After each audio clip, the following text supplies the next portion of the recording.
ਆਪਾਂ ਸਾਰੇ ਜਾਣਦੇ ਹਾਂ ਕਿ ਪਿਛਲੇ ਦਿਨਾਂ ਵਿੱਚ ਨਾਨਕ ਮੋਦੀ ਖਾਨਾ ਦੇ ਨਾਂ ਉੱਤੇ ਇੱਕ ਮੈਡੀਕਲ ਸਟੋਰ ਖੁੱਲ੍ਹਿਆ ਸੀ, ਜਿਸ ਨੇ ਕਿ ਮੈਡੀਕਲ ਸਟੋਰ ਵਾਲਿਆਂ ਦੀ ਜਾਣੀ ਕਿ ਦਵਾਈਆਂ ਵੇਚਣ ਵਾਲਿਆਂ ਦੀ ਲੁੱਟ ਦਾ ਕੱਚਾ ਚਿੱਠਾ ਜ਼ਾਹਰ ਕੀਤਾ ਸੀ।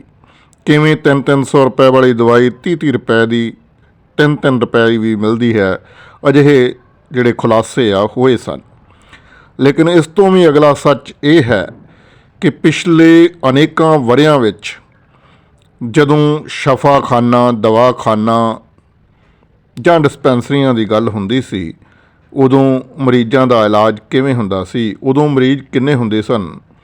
ਅਤੇ ਅੱਜ ਜਦੋਂ ਵਿਗਿਆਨ ਨੇ ਬਹੁਤ ਸਾਰੀ ਤਰੱਕੀ ਕਰ ਲਈ ਹੈ, ਮੈਡੀਕਲ ਸਾਇੰਸ ਬੜੀ ਤਰੱਕੀ ਕਰ ਗਿਆ ਹੈ, ਤਾਂ ਦੇਖਣ ਵਾਲੀ ਗੱਲ ਇਹ ਹੈ ਕਿ ਕੀ ਮਰੀਜ਼ ਘਟੇ ਹਨ, ਡਾਕਟਰ ਘਟੇ ਹਨ ਜਾਂ ਹਸਪਤਾਲ ਘਟੇ ਹਨ।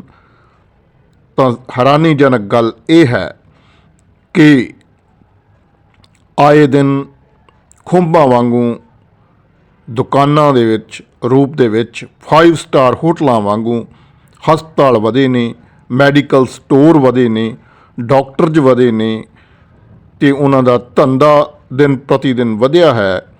ਕੀ ਇਹ ਇਲਾਜ ਕਰਦੇ ਹਨ ਜਾਂ ਬਿਮਾਰ ਕਰਦੇ ਹਨ? ਦੇਖਦੇ ਹਾਂ ਇੱਕ वीडियो, शेयर जरूर करियो। धन्यवाद। जब मेडिसिन की बात आती है हमें लगता है जी दवाएं हैं तभी हम जिंदा हैं, हॉस्पिटल हैं तभी हम जिंदा हैं। अगर अस्पताल और दवाएं नहीं होती तो शायद हम मर ही जाते। ऐसा नहीं है। मैं छोटे छोटे 2 सवाल पूछना चाहता हूं। क्या आज से 10 साल पहले आपके शहर में जितने अस्पताल थे, क्या आज भी उतने ही हैं? जवाब होगा नहीं, तब तो एक होता था, आज तो अब तो 10 अस्पताल बन चुके हैं हमारे शहर में। दूसरा सवाल यह है कि क्या आज से 10 साल पहले मरीजों की संख्या या आपके शहर में जितने लोग बीमार थे, क्या आज भी उतने ही बीमार हैं, जो उनसे कम हैं या बढ़ चुके हैं? तो जवाब आएगा जी रोगियों की संख्या तो लगातार बढ़ रही है, अस्पतालों में पैर रखने की जगह नहीं है। तो कॉमन सेंस की अब बात करें तो कॉमन सेंस क्या बोलती है कि अगर अस्पताल हमारा इलाज कर रहे हैं तो अस्पतालों की संख्या बढ़ने से रोगियों की संख्या कम होनी चाहिए थी। अच्छा, अगला सवाल एक और। आपके घर में कोई शुगर का, बीपी का, थायराइड का पेशेंट है, आज से 10 साल पहले उसने एक गोली खानी शुरू की थी, क्या आज भी वो एक ही गोली खा रहा है और ठीक है? जवाब होगा कि नहीं जी, आज तो वो 5 गोलियां खा रहा है। अस्पतालों की संख्या बढ़ने से रोगियों की संख्या बढ़ रही है, दवाएं खाने से बीमारी ठीक नहीं हो रही, दवाओं की संख्या बढ़ रही है। तो किस तरह से हम सोचते हैं? क्या हमारी कॉमन सेंस बिल्कुल भी काम नहीं करती? हमें समझ नहीं आ रहा कि अगर दवाएं हमें ठीक कर रही हैं तो दवा की संख्या कम होनी चाहिए। किसी व्यक्ति का एक्सीडेंट होता है, उसका सर फट जाता है, टांग टूट जाती है, डॉक्टर हम हॉस्पिटल लेके जाते हैं, डॉक्टर जख्म को सिल देता है, प्लास्टर लगा देता है, 10 दिन की दवाई देता है, 10 दिन के बाद वो या 1 महीने बाद वो पेशेंट ठीक हो जाता है, दवा बंद हो जाती है। ये तो हो गया इलाज। और जब बात लाइफस्टाइल डिजीज की आती है, शुगर है, बीपी है, थायराइड है, किडनी की समस्या है, लिवर की समस्या है, इन सारी समस्याओं के लिए लोग लगातार दवाएं खा रहे हैं, दवाओं की संख्या लगातार बढ़ रही है, फिर भी लोग ठीक नहीं हो रहे। तो हम ऐसा कैसे सोचते हैं कि ये दवाएं और अस्पताल हमें ठीक कर रहे हैं? तो आप बोलेंगे देखो जी आप क्या बात कर रहे हो, हमारे पड़ोस में एक व्यक्ति है, उसकी अचानक तबीयत खराब हो गई और हम उसको आईसीयू में भर्ती कराया, हॉस्पिटल लेके गए, आईसीयू में भर्ती किया, 10 दिन 12 दिन एडमिट रखा डॉक्टर ने, वो बच के आ गया, जिंदा है, नहीं तो वो शायद मर जाता। लेकिन आप ये नहीं देखते कि वो उस व्यक्ति की ऐसी स्थिति क्यों आई, अचानक से उसकी तबीयत क्यों खराब हुई?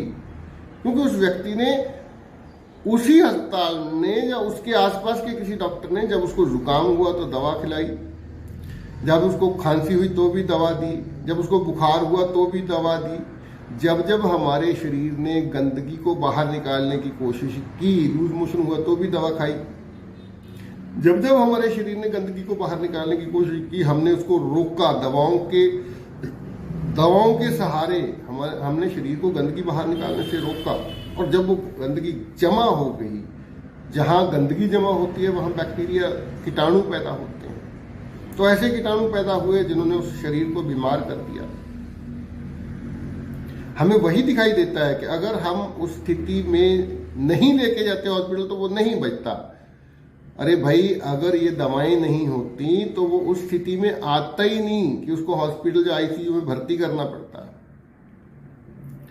आप अपने आसपास एक सर्वे करके देखिए, आप कुछ लोग मिल जाएंगे, कुछ लोग जो जुकाम पे भी दवाई नहीं खाते, बुखार में भी दवा नहीं लेते, खांसी में भी दवा नहीं लेते, लूज मोशन में भी दवा नहीं लेते, बिल्कुल दवा नहीं लेते, कोई छोटी मोटी जड़ी बूटी का सहारा लेते हैं तो अपने आप शरीर को ठीक करने देते हैं इन चीजों को। ऐसे लोगों को कभी भी अस्पताल में भर्ती नहीं होना पड़ता। हाँ, किसी एक्सीडेंटल केस में अलग बात है, एक्सीडेंट हो गया तो भर्ती करना पड़ गया, लेकिन उन लोगों को जीवन भर के लिए ऐसी दवाएं नहीं खानी पड़ती। किडनी खराब हो गई, लिवर खराब हो गया या और कोई गंभीर बीमारी पैदा हो गई तो हमें बीमारी की जड़ को पकड़ना चाहिए। लाइफस्टाइल डिजीज, जितनी भी शुगर है, बीपी है, थायराइड है, किडनी फेल्यूर है, कैंसर है, एड्स जैसी बीमारी है, तो ये सारी की सारी हमारे गलत लाइफस्टाइल की वजह से है। और उस लाइफस्टाइल के बारे में हम बात ही नहीं करना चाहते। हमें लगता है कि डॉक्टर हमें दवा दे दे, परहेज ना बताए। अगर आपका नजरिया ऐसा रहेगा, अगर हमारा नजरिया ऐसा रहेगा कि हम दवाएं खाएंगे, खाने पीने पे ध्यान नहीं देंगे, हम अपना खाना पीना या रहन सहन नहीं सुधारेंगे, जब बीमार होंगे तो दवा खाएंगे, तो हमें कोई नहीं बचा सकता आईसीयू में पहुंचने से। एक ना एक दिन हमें आईसीयू में भर्ती होना ही पड़ेगा। तो ये सारी चीजें, ये सारा एक पूरा का पूरा ट्रेनिंग प्रोग्राम है जिसमें हम सिखाते हैं कि किस तरह से हम एक भी दवा खाए बिना जिंदा रह सकते हैं और स्वस्थ रह सकते हैं। एक भी अंग्रेजी दवा की हमारे शरीर को जरूरत नहीं है। एक भी दवा ऐसी नहीं है जिसके बिना हम जिंदा नहीं रह सकते। छोटी छोटी टेक्निक्स हैं, छोटे छोटे तरीके हैं जिनको हम इस्तेमाल करके अपने खाने पीने में थोड़ा सा सुधार करके, अपनी लाइफस्टाइल में थोड़ी सी चेंज करके हम स्वस्थ जीवन जी सकते हैं। हमें हॉस्पिटल जाने की नौबत आएगी नहीं। तो ये सारा का सारा मेरे लाइफस्टाइल एजुकेटर का जो ट्रेनिंग प्रोग्राम है उसमें ये सारी चीजें सिखाई जाती हैं। 1 महीने का ये ट्रेनिंग प्रोग्राम है। डेली 1 घंटे की क्लास होती है जूम ऐप पे, रात को 8:30 से 9:30 बजे तक। तो डॉक्टर विश्वरूप राय चौधरी जी की जितनी भी इलाज विधि है, जितनी भी थेरेपीज हैं, वो हीट एज मेडिसिन हो, वो टाइम एज मेडिसिन है, वो लाइट एज मेडिसिन है, वो अर्थ थेरेपी है, वो हॉट वाटर इमर्जन है, वो DIP डाइट है, हॉस्पिटल इन बॉक्स है, गेम ऑफ लाइफ चार्ट है, जितनी भी उनकी इलाज विधि है वो सारी की सारी इस ट्रेनिंग में सिखाई जाती है। किसी भ्रम में मत रहिए जी। बहुत सारे लोगों का फोन आता है क्या डॉक्टर विश्वरूप जी सिखाते हैं? तो उनके पास इतना समय नहीं है कि वो हर रोज 1 घंटा लाइव आके सिखाएं। उनका अलग तरह की ट्रेनिंग प्रोग्राम है। ये ट्रेनिंग मैं देता हूं क्योंकि मैंने डॉक्टर विश्वरूप राय चौधरी जी से सब सीखा है। तो इस ट्रेनिंग की मात्र 5,000 रुपये, एक बहुत छोटी सी फीस है। इस 5,000 रुपये में आप खुद अपने डॉक्टर बन सकते हैं। और मेरा ये दावा है कि जब तक आप इस स्थिति में नहीं पहुंच जाते कि मैं अब पूरी तरह से इलाज करना सीख गया हूं, मैं अपना भी इलाज कर सकता हूं, अपने पड़ोसियों का, अपने घर वालों का, परिवार का इलाज कर सकता हूं, तब तक आप इस ट्रेनिंग में रह सकते हैं।